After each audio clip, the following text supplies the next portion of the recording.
Chávez tiene un tema personal, con lo cual hoy va a estar ausente. Así que vamos a dar inicio, siendo las 9:30 horas, damos inicio a la sesión ordinaria número 33. Vamos a tomar asistencia por secretaría. Buen día, señor presidente. Altamirano Mercedes. Presente. Carlos Urquita. Presente. Castillo Jorge. Presente. Prueba Sebastiano Ángela. Presente. Martínez Pilar. Presente. Delirón Patricia. Presente. Mía Teresa. Presente. Rosy Raúl. Presente. Señorita Leandro. Presente. Chávez Víctor. Ausente con aviso. Julián Daniel. Presente. 10 concejales presentes, señor presidente. Un concejal ausente con aviso. Gracias, señor secretario. Vamos a seguir punto 1, consideración de actas anteriores. Acta número 1971 y acta 1972. Consideración del cuerpo. Aprobado. Utilización del artículo número 68. En primer lugar, tenemos la solicitud del vecino Alejandro Eduardo Orlego, de 16.840.864.000. Tema: impuesto a la ganancia. Bueno, vamos a pedirle al vecino Alejandro Robledo que se acerque.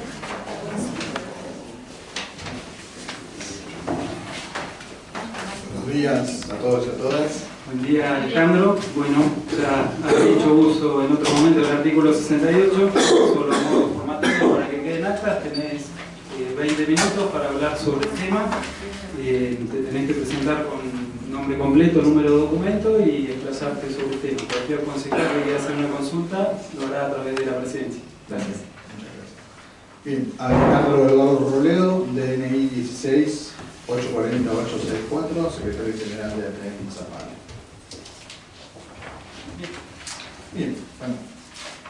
Señor presidente del Consejo Deliberante, vengo hoy en representación de todos mis compañeros y compañeras docentes del Distrito Educativo 3, pero también estamos juntos en este tema con los compañeros Daniel, Sejún, Cipro Sapune, UPCN, Salvador. Solicitamos que este cuerpo legislativo tenga a bien emitir una comunicación instando a los legisladores provinciales a que de manera urgente se sancione una ley de protección salarial. Y lo hacemos porque, pese a lo manifestado por el señor vicegobernador, no hay todavía un despacho de comisión ni un despacho de preferencia para el tratamiento de la misma. Siendo que el proyecto fue presentado el 20 de septiembre en la legislatura, luego volvimos el 13 de octubre y hoy, 10 de noviembre, seguimos esperando por esta ley. ¿Por qué estamos pidiendo esta ley de protección salarial? El impacto sufrido en la liquidación de los saberes por las retenciones de la cuarta categoría del impuesto a las ganancias vuelve insostenible la situación para 693 docentes de este distrito educativo, que se elevan a 9.100 en toda la provincia.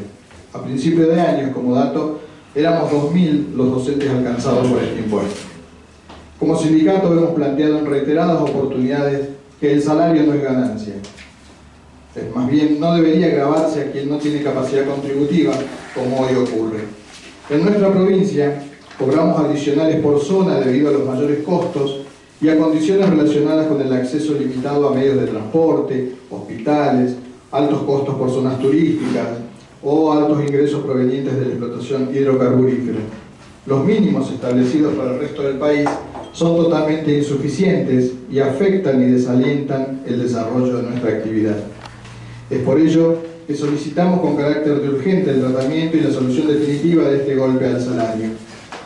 En lo que va del año, se ha incrementado notablemente la retención cuestionada, llegando a representar un fuerte impacto en el salario del bolsillo, lo que convierte a la misma en una confiscación de haberes, los cuales tienen carácter alimentario. Para ejemplificar, con un solo caso, se pasó de pagar 2.500 pesos a 24.000 y en este último mes a 33.000 en el mismo cargo. Hay retenciones de 68.000 pesos, de 45.000 y no estamos hablando de docentes con ubicación por zona, solo los que viven y trabajan acá en la localidad. En la provincia del Neuquén, los trabajadores docentes dependientes del Consejo Provincial de Educación perciben un ítem especial del 40% por zona desfavorable como indemnización por las especiales condiciones laborales y de mayores costos de vida por las distancias a los centros primarios de producción de bienes y servicios, que implican mayores precios en todas las mercaderías y mayores gastos de viajes, traslados, calefacción, insumos, etc. Algunos docentes perciben además una compensación por ubicación, fundada en el Estatuto del Docente, que es la Ley 14.473, adoptada por la provincia por la Ley 981, e incorporada en la Ley 2265, que va del un 15 a un 60%, o sea, un 15, un 30 y un 60% de esta compensación por ubicación, según sea el grado de lejanía y carencia de servicios de los lugares donde desempeñan sus tareas. No quiero aburrir con números, pero es necesario dejar en claro que en el mes de septiembre del 2022 dejaron de entrar a nuestra región, a este distrito educativo, 9,3 millones por esta confiscatoria retención. Y en octubre, con la última actualización por IPC, son 20 millones. Un aumento en las retenciones del orden del 47% que afectó a esos 693 agentes que yo hablaba al principio. 693 compañeros de este distrito. Existe una gran incertidumbre sobre qué es lo que se va a cobrar, resultando casi imposible proyectar cuál va a ser el salario a percibir mes a mes. Nadie puede asegurar cuánto va a cobrar y cuando existen retenciones en exceso, la devolución se produce casi un año después, con la pérdida de poder adquisitivo propia de la situación inflacionaria. No actualizar o actualizar en forma insuficiente las bases del impuesto en periodos inflacionarios provoca un doble efecto: que más personas queden alcanzadas, aun cuando sus ingresos sean iguales o menores en términos de poder adquisitivo que los de periodos en los que ganancias no los afectaba, y que quienes ya tributan pasen a hacerlo con porcentajes efectivos más elevados sin que hayan mejorado sus ingresos reales. Los ingresos grabados deben tener valores notoriamente superiores a los niveles básicos de supervivencia. Se considera que la aplicación de ganancias es en sí misma correcta, aunque advierte algunos autores que no hay que olvidar que originalmente se grababan los ingresos altos, algo que hoy está desvirtuado. Esto es un extracto de Silvia Stamp en La Nación, el 9 de noviembre del 2020. Es urgente que se adopten medidas que resguarden el salario, de la expropiación, que significa la retención de una parte importante de los mismos, que afecta a los trabajadores y a nuestra economía regional. Estos 20 millones que se van de la zona impactan en los pequeños comercios emprendedores, en los emprendedores, en los trabajadores de la economía popular, en los cuentapropistas. Es inaudito, pero es real. Hoy, porcentualmente, los trabajadores y trabajadoras pagamos más impuestos a las ganancias que las empresas. Ellas pueden descontar todos los gastos ocasionados en su actividad, pero los trabajadores y trabajadoras no. Solo tenemos deducciones parciales y acotadas. Además, a los trabajadores, a las trabajadoras, se nos impone la carga de ser expertos contables para develar si el descuento que sufrimos es correcto o no y desentrañar una metodología impositiva e inentendible. Las últimas modificaciones realizadas tendrán un efecto de corto plazo e impactos heterogéneos. Solo se crearon nuevos topes que se neutralizan por la lucha organizada para defender nuestros salarios y nos remiten nuevamente a la intocable tablita que corree nuestros ingresos. Esta sustracción confiscatoria a nuestros salarios implica un desincentivo profundo para tomar tareas de mayor responsabilidad, significa un castigo para quienes acumulamos antigüedad, trabajamos en zonas inhóspitas o desfavorables, nos capacitamos en forma continua, ocupamos cargos de supervisión o conducción y logramos mejoras salariales por medio de la lucha. Al punto de que se hace cada vez más difícil cubrir los cargos en las zonas rurales porque al docente le conviene quedarse en la ciudad y no ir a trabajar al campo, y esto se da en toda la provincia y es un tema muy complicado. Ya no se puede ocultar la diferencia notable entre el sueldo bruto y el sueldo de bolsillo producido por este impuesto distorsivo. Es inevitable saldar esta deuda pendiente con una cantidad importante de trabajadores y de trabajadoras que se encuentran alcanzados por este injusto gravamen. Llegamos a un punto en el que ya no se está publicando cuánto esa recaudación de ganancias es por cuarta categoría, que es la que nosotros estamos pagando, porque sería un momento bastante complicado para los gobiernos, para decir, ¿no?, que por la cuarta categoría se recauda más que por otras cosas, dentro de lo que es el impuesto a las ganancias. Por todo lo aquí enumerado es que venimos a solicitar que como cuerpo nos acompañen en este pedido a la honorable legislatura de la provincia de Neuquén para que sancionen de manera urgente una ley que proteja nuestros salarios. Muchísimas gracias, señor presidente. Muchísimas gracias. Gracias, Alejandro. Está abierta. Sí, concejal Martínez, después concejal Rossi y luego concejal Castillo. Gracias, señor presidente. Saludar por su intermedio a Alejandro y con él a todos y a todas quienes han acercado hoy a presenciar esta sesión. Comentarles que en el día de hoy hemos ingresado un anteproyecto de comunicación que les vamos a acercar para pedir el tratamiento sobre tablas y acompañar este pedido no solo a la legislatura, sino también hemos agregado un artículo en el que solicitamos se remita copia a los diputados y senadores que nos representan también por la provincia, para que esto tenga un tratamiento de fondo en el Congreso de la Nación. No solo acordando en todo lo que se ha leído en relación a la retención de cuarta categoría para los trabajadores, esto también afecta a los jubilados y jubiladas de una manera más brusca, porque al no tener las deducciones legales de la jubilación, solo la obra social, hace que además esas retenciones sean aún mayores. Para sumar a lo que aportó Alejandro, hay consideraciones que hay que hacer, de las cuales yo hago responsable exactamente a la provincia, a quienes liquidan institutos sería en este caso, porque he tenido acceso a algunos recibos de jubilados que aun cuando se toman el trabajo de pagarle a un contador para que se hagan la carga de las deducciones, no les toman las deducciones. No se los toman. Y aparece una leyenda en rojo abajo del recibo en el que dice que no se las van a tomar este mes, digamos, palabra más, palabra menos. Concretamente, las deducciones cargadas hasta el 13 de noviembre de 2022 serán computadas en ingresos futuros. De manera que ni siquiera el contribuyente que se toma el trabajo de hacer esa carga de deducciones se les toman en cuenta. Esto nos pone ya en la perspectiva, además, de la discrecionalidad de los trabajadores que además que se toman ese trabajo, no solo esto de pagarle a un contador, sino que hay algunos que además tienen que pagarle a un abogado para judicializar y poner en discusión el carácter alimentario del salario o del haber previsional.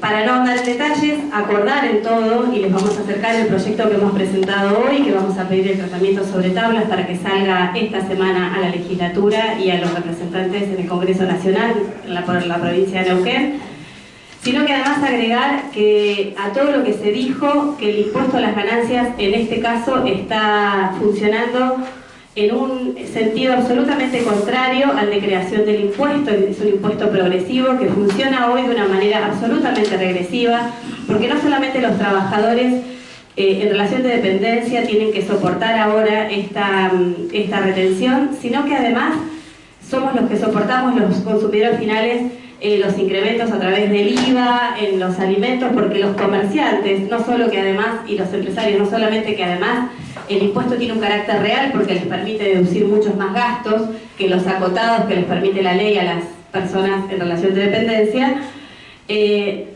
tiene carácter personal, hace que soportemos todos los efectos inflacionarios con un salario que además ahora tiene que soportar este impuesto a la cuarta categoría, que como bien dijo Alejandro, todas las recomposiciones salariales se han transformado en un perjuicio para el trabajador porque cobra menos que antes. En términos absolutos es más dinero, en términos de poder adquisitivo claramente es menos. De manera que a título personal y desde el bloque, como lo hemos hecho a través del proyecto que presentamos hoy, manifestar nuestro acompañamiento total al reclamo y bueno, vamos a solicitar el tratamiento sobre tablas del proyecto que les vamos a acercar. Gracias, señor presidente. Gracias, concejal Martínez. Tiene la palabra, concejal Rossi. Gracias, señor presidente. Preguntarle a lo suyo, buenos días, Alejandro. Gracias por acercarse gracias a todos por acercarse. El tema de impuesto a la ganancia es un tema recurrente, un tema ya de mucho tiempo, de muchos años. Fue creado, sin mal no recuerdo, en 1974 por Perón, pero no fue con esta intención. Fue realmente, en ese momento fue creado porque los empresarios, vamos a poner un ejemplo, Juan Pérez, empresario, tenía que pagar 300.000 pesos de impuesto a la ganancia y hacía figurar a los hijos de que cobraban 500.000 pesos de sueldo cada uno, entonces no pagaba impuesto a la ganancia. Y con eso se creó en ese momento. Pero después, bueno, pasaron los gobiernos y se distorsionó totalmente. Y en realidad lo que quería preguntarte es ¿qué se solicita en la ley que ustedes presentaron en la legislatura de protección salarial? ¿A qué se refiere? Porque no tengo conocimiento de eso. Si nos pueden acercar esa documentación, porque yo no la tengo, ¿sí? ¿A qué se refiere? ¿Por qué en la legislatura? Porque sabemos que es un impuesto nacional. Eso es lo que no lo tengo todavía claro. Gracias, Alejandro. Sí, señor presidente. Allá por 2015 fue un momento también bastante fuerte con esto de impuesto a las ganancias. Los docentes también pasamos por una serie de aumentos que había habido, pasamos a pagar mucho más impuesto a las ganancias que lo que se venía pagando. En aquel momento hicimos una presentación a la legislatura como sindicato y esa presentación fue desestimada porque es un impuesto nacional. En este caso, uno siempre lo sigue estudiando, buscándole la vuelta y charlando con estos otros sindicatos, presentamos un proyecto en el cual estamos pidiendo que se saque del cálculo de impuesto a las ganancias lo que es la zona. Esto que yo decía al principio, un 40% que cobramos todos por vivir en la zona patagónica y después el 15, 30, 60% que es la ubicación por zona que pagan los docentes que trabajan. Por ejemplo, Mariano Moreno cobran un 15%, ya digo, si se va por el lado de la cordillera cobran un 30 y un 60%, que sumado a ese 40% de zona hacen un 100%. Entonces, en ese aspecto, eso estamos pidiendo, que es lo que se podría hacer en la provincia sin afectar lo que es un impuesto nacional. Esa desafectación del salario haría que se haga un cálculo sobre el 60% del salario o menos y seguimos pidiendo que se haga a nivel nacional. Por eso está muy bueno lo que plantea la compañera Pilar en esto de pedir a los diputados y senadores nacionales que prevean, porque es un impuesto que se ha vuelto distorsivo, como yo decía hace un rato. Las empresas pagan menos porque pueden descontar un montón de cosas que un trabajador, en términos porcentuales, no en plata, ¿no? Pero esa es la cuestión, sacar estos ítems, que hay antecedentes. En Santa Cruz hace muchos años que se sacó, que no se paga el impuesto a las ganancias, los estatales no pagan impuesto a las ganancias. En La Pampa también tengo entendido que está pasando exactamente lo mismo. Directamente no pagan impuesto a las ganancias. Nosotros estamos pidiendo que se saque esos ítems del cálculo y eso haría que sea mucho menos el aporte. Correcto, gracias. Gracias. Tiene la palabra concejal Castillo. Gracias, señor presidente. Bueno, en primera parte era lo que preguntó el concejal Rossi con anterioridad. Ya ha contestado la pregunta. Luego, tomarme algunos detalles para comentar y obviamente acompañar lo que está pidiendo el secretario general de la Asociación de ATE. Realmente la situación que estamos atravesando es en todo el país. Estos paliativos que se buscan, que se intentan exigirle a las provincias, está bien, pero el tema de fondo tiene que ser discutido. Todas las asociaciones y las entidades gremiales en este país que tienen su personalidad gremial han hecho el reclamo y se lo viene haciendo y sosteniendo hace más de 15 años sobre esta situación, que hoy, al día de hoy, han pasado muchos gobiernos y nos han prometido que esto iba a ir a cero, que lo iban a sacar. Lo único que han hecho es que más trabajadores y trabajadoras paguen este impuesto extorsivo, porque no deja de ser ni más ni menos que una extorsión a la masa trabajadora del país. ¿Sí? Esta situación la sufren mis compañeros mineros, sus compañeros docentes, absolutamente cualquier persona que trabaja en blanco en este país. Y la gran pregunta que nos hacemos como trabajadores, como personas que aportamos a este país, es qué se hace con esa plata, con ese dinero. Una persona jubilada, como lo explicaba la concejal Pilar Martínez, una persona jubilada para el que nunca ha cargado el formulario 572 o SICADI, una persona jubilada que más paga, o el ingresante. Entonces tenés una franja de no deducciones que el descuento es aberrante. Estamos hablando del 40% del salario bruto. Eso es una injusticia total.